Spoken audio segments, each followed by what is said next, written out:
नाज़रीन करام, सलामुन अलैकुम वरहमतुल्लाहि वबरकातुहू। जैसा कि आपके जानिब से मुसलसल ज़कात फ़ितरा के उन्वान से सवाल किए जा रहे थे, लिहाजा मैं ज़कात फ़ितरा के उन्वान से चंद मुख्तसर बातें आपके सामने बयान किए देता हूँ कि ईद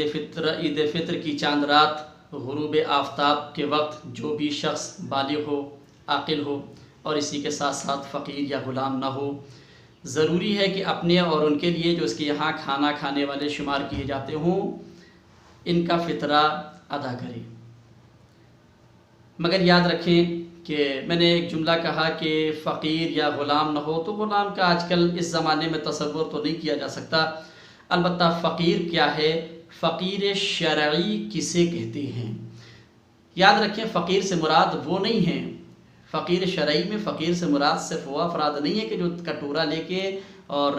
दरवाज़े दरवाज़े भीख मांगने के लिए जाती हैं या चौराहों पे या बसों पे या इस तरह से भीख मांगती हूँ, बल्कि फ़कीर शरई उसे कहा जाता है कि जिस शख्स के पास अपने और अपने अहल व अयाल के लिए साल भर का ख़र्च न हो और इसका कोई रोज़गार भी न हो, वो फ़कीर है, इस पर फ़ितरा वाजिब नहीं है।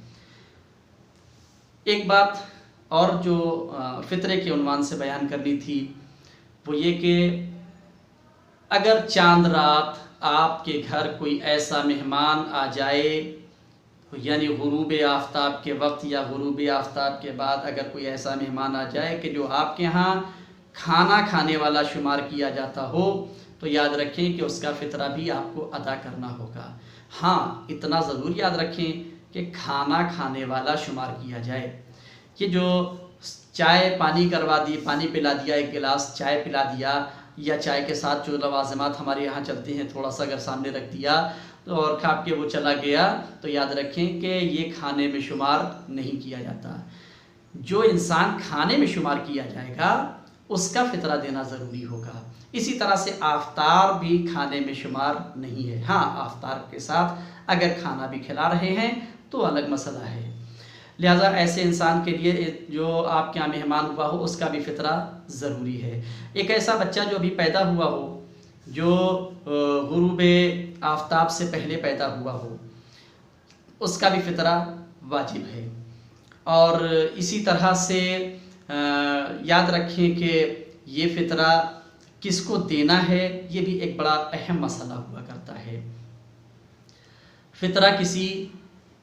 गरीब को देना है, इस पे गरीब का हक़ है, फ़कीर का हक़ है, लेकिन इस पे जो हमारे यहाँ राइज तरीक़ा है, याद रखें कि लोग मदरसों में भिजवा दिया करते हैं, लोग इदारों को दे दिया करते हैं। फ़ितरे की रकम पर न किसी इदारे का हक़ है न किसी मदरसे का हक़ है। फ़ितरा गरीब का हक़ है और गरीब तक ही पहुँचना चाहिए है। फ़ितरा बेहतर ये है कि नमाज ईद फ़ित्र से पहले अदा कर दिया जाए और मुस्तहब तक पहुँचा दिया जाए। इसी तरह से जो हज़रात सादात हैं, बेहतर ये है कि वो अपना फ़ितरा किसी सैयद को दें। अलबत्ता गैर सादात को दे सकते हैं, लेकिन सादात किसी गैर सादात का फ़ितरा नहीं ले सकता है, ये ज़रूरी याद रखें। और इसके अलावा फ़ितरे के मुतालिक बहुत सारे बयानात हैं। अगर कोई ऐसा मसला भी हो कि जो आपकी समझ में ना आ रहा हो, तो आप हमारे मोबाइल नंबर 9839985844 पर हमसे रब्ता करके फ़ितरे के मुतालिक तमाम मसाइल को हासिल कर सकते हैं इंशाअल्लाह। एक बात याद रखें कि बहुत सारे लोग ऐसे भी हैं कि जो गरीब हैं, कि जिनके पास इतना ना अनाज है ना पैसा है कि वो फ़ितरा निकाल सकते हों, लेकिन हाँ मसलन घर में 5 फ़र्द मौजूद हैं, लेकिन इनके पास सिर्फ 3 किलो अनाज मौजूद है कि जिसका वो फ़ितरा निकाल सकते हैं।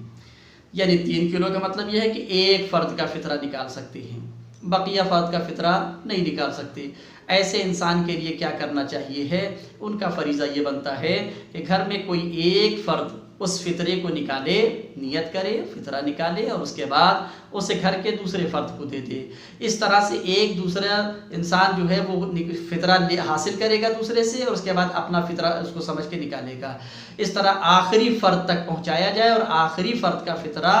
کسی ایسے انسان کو دیا جائے کہ جس نے اس فطرے کو ابھی اپنی جانب سے نہ نکالا ہو، یعنی اس گھر کا نہ ہو، کسی اور جگہ کا ہو، اسے یہ فطرہ ادا کر دیا جائے۔ ہاں اگر گھر میں کوئی اتنا چھوٹا بچہ ہے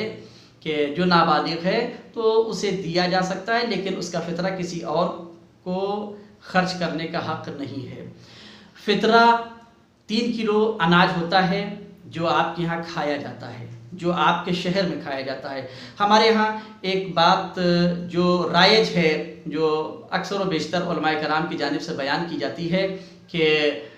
فطرہ اپنے اسٹیٹس کے اعتبار سے نکالنا ہے، یعنی ہم جس اسٹیٹس کے ہیں، جہاں سے ہم سامان خریدتے ہیں، جس دکان سے ہم سامان خریدتے ہیں، اس دکان کے اسٹیٹس کے اعتبار سے ہم فطرہ نکالیں گے، تو یاد رکھیں کہ یہ طریقہ صحیح نہیں ہے۔ اس لیے کہ بعض ایسے بھی افراد ہیں کہ جو کنٹرول سے گیہوں لیتے ہیں، 2 روپے کلو کا لیتے ہیں، لہٰذا ان کا فطرہ تو اور بھی کم ہوا ہے۔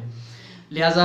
اگر یہی معیار بنائیں گے آپ، تو وہ بچہ جو ابھی پیدا ہوا ہے اس کا جو فطرہ نکالنا ہے، جو اناج کھاتا ہی نہیں ہے، تو اس کا کس اعتبار سے نکالیں گے؟ لہٰذا تمام مراجع کرام نے ایک واضح بات بیان کر دیا ہے کہ فطرہ جو آپ کے شہر میں غذا کھائی جا رہی ہو، عمومی طور پہ جو غذا آپ کے شہر کی غذا ہو، اس غذا کے اعتبار سے فطرہ نکالنا ہے۔ مثلا کسی شہر میں چاول زیادہ کھایا جاتا ہے، کہیں گیہوں زیادہ کھایا جاتا ہے، اور کہیں پہ جو ہے وہ کشمش کھائی جاتی ہے، لیکن آپ کے شہر میں جو کھایا جاتا ہو اسی کے اعتبار سے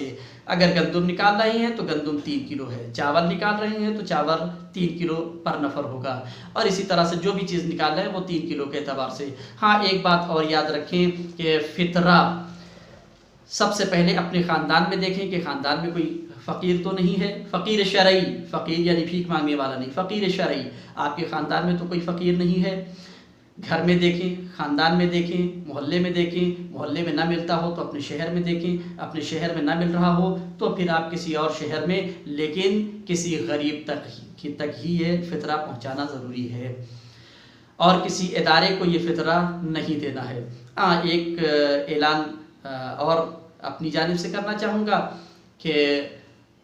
مستحقین اپنے اہل خاندان میں تلاشیں، اپنے